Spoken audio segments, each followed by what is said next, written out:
are deeply honored and pleased that From Here to Equality, Reparations of Black American Descendants of U.S. Slavery was selected for the Lillian Smith Award. It's really special, and we're extremely grateful to have been selected. Just a little something about Lillian Smith herself. This tireless champion of racial and social equity. Who put her reputation on the line at a time when few white Southerners were brave enough to do so. We think about her in the same light as Sarah and Angelina Grimke, who preceded her. But Smith's personal convictions and not the socially accepted political mores of her time were her North Star. And so we are especially pleased to have this connection to someone so amazing and inspiring. So I want to start a little bit by talking about the lost cause. Lost cause narratives as an obstacle to reparations. After winning the Civil War, the Union, in the person of Republican legislatures and their Black allies, wielded significant influence on public policy across the South. They were in the business of funding public schools, creating access to education for all for the first time, not just Blacks, but also, all white children as well, but also involved in rebuilding the infrastructure of the South. This was an opportunity to create a public sector in the South, which had never existed. But all of these advances were sidelined by the lost cause. That argument, that narrative, that spirit completely sidelined all of those efforts, but not just the ideology, but the way it was practiced.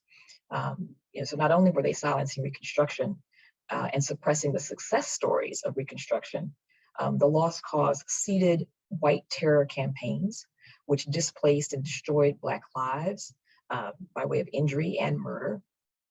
And then we coined this term dismemory to describe the organized and systematic efforts that were made to manipulate and distort the nation's history immediately after the end of the Civil War. This is where we get this whole movement of the erection of thousands of Confederate memorials across the United States by the United Daughters of the Confederacy, and most recently, the attempted coup of January 6, 2021. All of these are a through line to the lost cause. So why did the war actually take place? Okay, and we talk about this at length in our book From Here to Equality, but the answer is to preserve slavery. So I want to read a bit from some of the comments that the Southerners made, the Southern leaders themselves made in real time. So indeed, in 1861, the Vice President of the Confederate States of America, Alexander Stephens, famously connected secession to the maintenance of slavery, an aim he explicitly predicated on a belief in Black inferiority. We reproduce a lengthy portion of Stephens's speech because of its importance. It's raison d'etre for the formation of the Confederacy, but I'm going to read just a portion of his speech. I quote, "Our new government is founded upon exactly the opposite idea from the equality of the races. Its foundations are laid, its cornerstone rests upon the great truth that the Negro is not equal to the white man, that slavery, subordination to the superior race, is his natural and normal condition. This, our new government, is the first in the history of the world based upon this great physical, philosophical, and moral truth," end quote. So then earlier, in an 1858 speech on the floor of the US Senate, James Henry Hammond, who's a Democrat from South Carolina, advanced what he called the, quote, mudsill theory, end quote, declaring that enslaved Blacks were in a position that best suited their place in the natural social order. James Henry Hammond said at the time, "In all social systems, there must be a class to do the menial duties, to perform the drudgery of life. That is, a class requiring but a low order of intellect and but little skill. Its requisites are vigor, docility, fidelity. Such a class you must have, or you would not have that other class, which leads progress, civilization, and refinement. It constitutes the very mudsill of society and of political government, and you might as well attempt to build a house in the air as to build either the one or the other, except on this mudsill. Fortunately for the South, she found a race adapted to that purpose to her hand, a race inferior to her own, but eminently qualified in temper, in vigor, in docility, in capacity to stand the climate, to answer all her purposes. We use them for this purpose, and we call them slaves, end quote. Hammond's mudsill theory was an elaborate echo of a position, taken by the author of an 1865 editorial that was published in the Richmond Inquirer. In a perfectly Orwellian definition of liberty, quote, the editorialist made the following terse statement, designating Blacks to hold a position at the bottom of the American hierarchy to ensure appropriate freedoms for whites. Quote, in this country alone does perfect equality of civil and social privileges exist among the white population, and it exists solely because we have Black slaves. Freedom is not possible without slavery. In the pages of From Here to Equality, particularly in Chapter 5, we give a special emphasis to the attempt to persuade the slaveholders throughout the United States to emancipate their human property via a scheme of compensated emancipation. The premise was to pay the slaveholders to free their human property. And if this had occurred on a national scale, it would have made it possible to avoid the Civil War altogether. But the slaveholding class in the United States refused to do that. And when I use the term slaveholding class, as our book demonstrates, that is a wide spectrum of Americans, particularly in the southern states. It's not a small minority by any means. And so their refusal resulted in the Great War that led to a cataclysmic loss of life. Upwards of 700,000 people died during the course of the Civil War. We have had no comparable event that has led to a similar level of deaths of Americans in a similar span of time until the current pandemic. And so the commitment to slavery was so intense that these individuals were willing to engage in an act of traitorship, to secede from the Union, to go to war for the purposes of preserving their right to own human beings.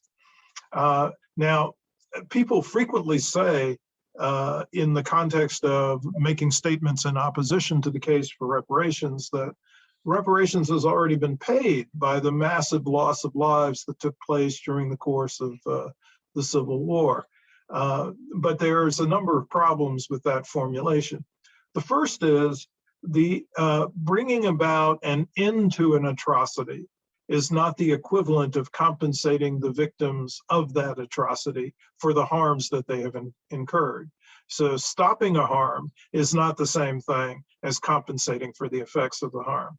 But secondly, the 700,000 deaths count approximately 1/2 or so who were soldiers who were involved in the process of trying to preserve slavery. And then with respect to the Union deaths that took place, we have to recognize that a significant portion of those deaths included the formerly enslaved themselves, who sided with the Union and who chose to fight for their own liberation. And so the end of slavery in the United States and the Union victory was not exclusively a consequence of a gift that was handed to Black Americans. Black Americans were heavily involved in the process of eliminating slavery through their own efforts. So, one of the responses that we hear often to this whole question of, slavery in the South is that, slaveholding was really confined to a tiny elite of white Southerners, that the majority of white Southerners had no connection to slavery whatsoever. And this is absolutely not the case. By 1860, 8% of all American families enslaved at least one Black body. Now, this is at a time when 21% of the non-Southern states had no slavery. So, the picture of what was happening in the North, had no enslaved, slavery was outlawed, in those places. 21 states. 21 states. Yeah. So the picture in the North and the South are very, very different. But we're sort of speak to, what was happening on the ground in the South. 11 states in the South, at least 20% of white families enslaved Black people, right? So 20 to 29%, you're talking about Arkansas, Tennessee, Virginia, North Carolina, Texas, Louisiana. The remaining 5 of those states, the Southern states, 34% or higher.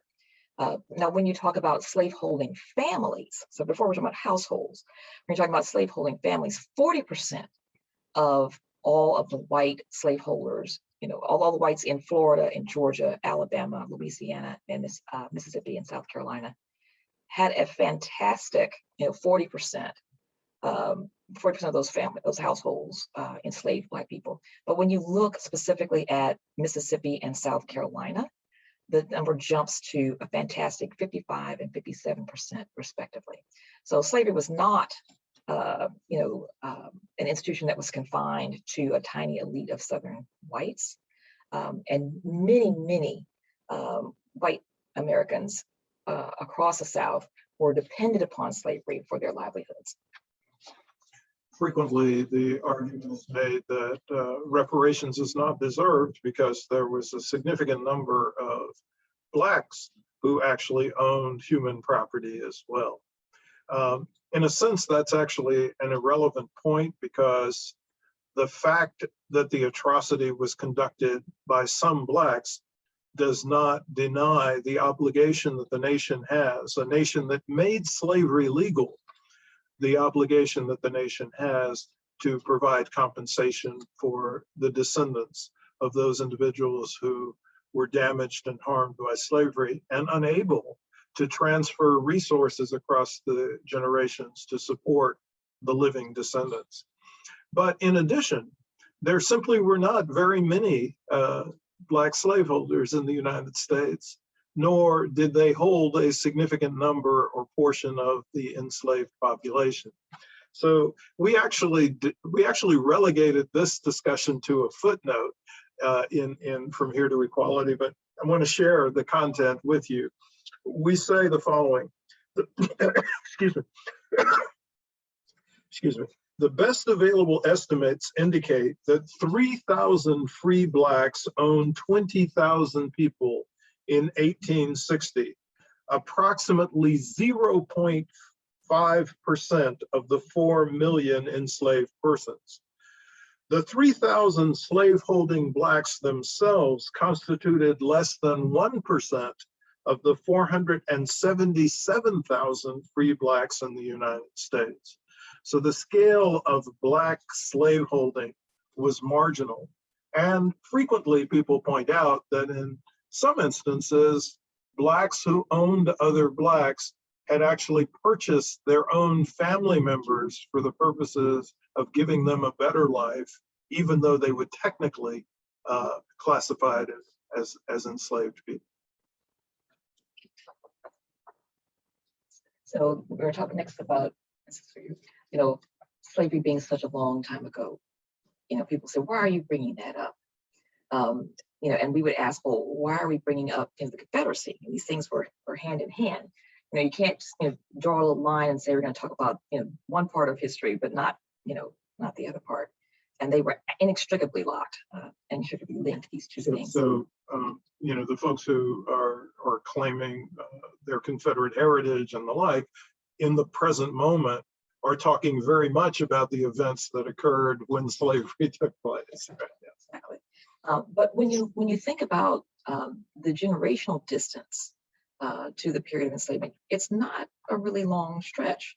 In my own family, my maternal grandmother, Harriet Taller Mitchell, is the daughter of someone who was enslaved.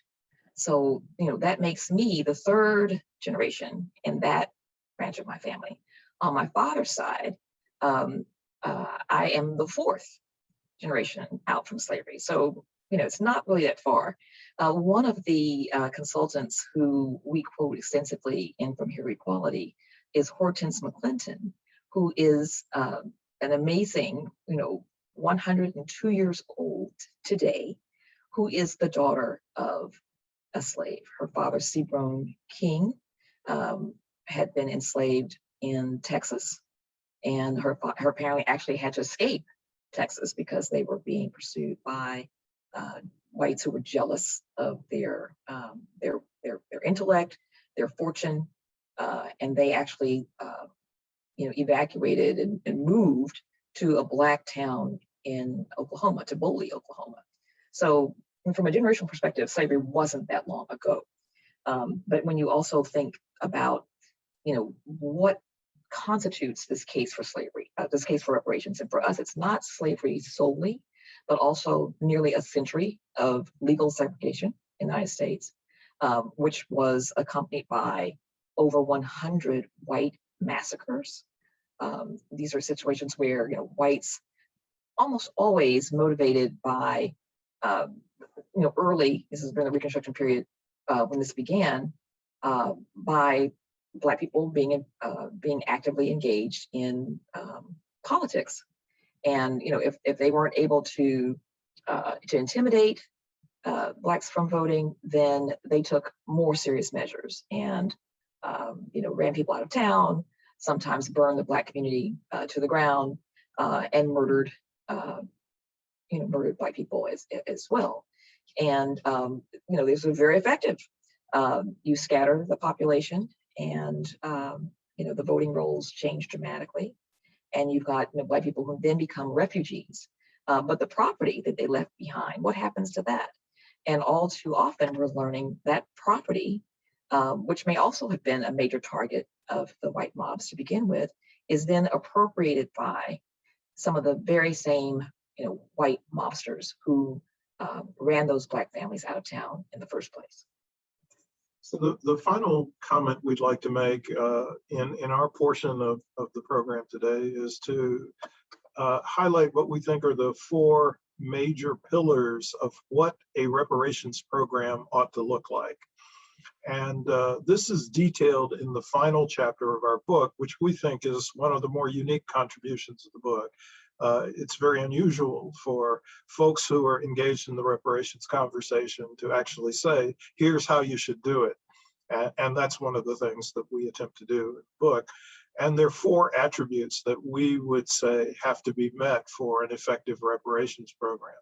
The first is the proper designation of who should be eligible for reparations. And we argue that individuals who would be eligible would have to meet two standards. The first is what we refer to as a lineage standard, and the second is an identity standard.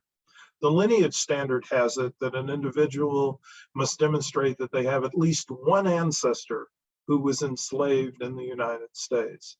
And the identity standard has it that for at least 12 years before the onset of a study commission for reparations or the enactment of a reparations plan, whichever comes first, an individual would have to have self-identified as Black, Negro, African American, or Afro-American. The second attribute is that a reparations plan must eliminate the racial wealth gap in the United States. Since the disparity in wealth, and we're talking about wealth, not income, wealth being the net value of your personal property, that the differential in wealth between Blacks and whites is the best economic indicator of the cumulative effects over time of the atrocities that we've been talking about, ranging from slavery to legal segregation in the United States, to ongoing discrimination in the United States, as well as the appropriation and seizure of Black-owned property by white terrorists. All of those things play into the existing racial wealth gap, which amounts to approximately $840,000 per household, based upon the latest findings from the 2019 Survey of Consumer Finances from the Federal Reserve. This means in turn that the bill for reparations would require a payment of at least $11 to $12 trillion for the purposes of erasing this wealth differential. The third feature of an effective reparations plan should be direct payments to eligible recipients, in the same way in which other victimized communities have received direct compensation for the atrocities that they have experienced. Whether we're talking about the German government making direct payments to the victims of the Holocaust, or the US government making direct payments to Japanese Americans who were unjustly incarcerated during the course of World War II. The final attribute is that the bill must be met by the federal government. And this is for two reasons. The first reason is that the federal government is the party that's capable of doing this, while other institutions in the United States cannot meet a bill of $11 to $12 trillion. So for example, if we were to take the combined budgets of all the state and local governments in the United States, they amount to $3.1 trillion. So they would have to devote their budgets for 4 consecutive years exclusively to a reparations fund to meet the $11 to $12 trillion threshold. And then the second reason is that the federal government is the culpable party. If we think about all of these atrocities that have built into the creation of the racial wealth gap, it's a consequence of policies that have been pursued by the federal government, as well as the legal and authority framework that the federal government has generated. And so this is what we argue a reparations plan ought to look like. And we have invested a significant amount of time in our book talking about the kinds of complaints and arguments that have been lodged against Black reparations, particularly those that have been lodged by the lineal descendants of the lost cause. Sadie mentioned a bit this question of local reparations. We're seeing, places like Evanston, Illinois, and Burlington, Vermont, Asheville, North Carolina, coming forth and saying that they are putting in place reparations programs. But when you look carefully at each of those initiatives, you see that there's something, they're not reparations at all. I mean, they're not designed to eliminate the racial wealth gap, which, as Sandy said, is one of the key tenets of any reparations movement from our point of view. They're sort of masquerading as reparations, and we think these are off ramps. These are off ramps reparations, and should be called something like racial equity initiatives, perhaps.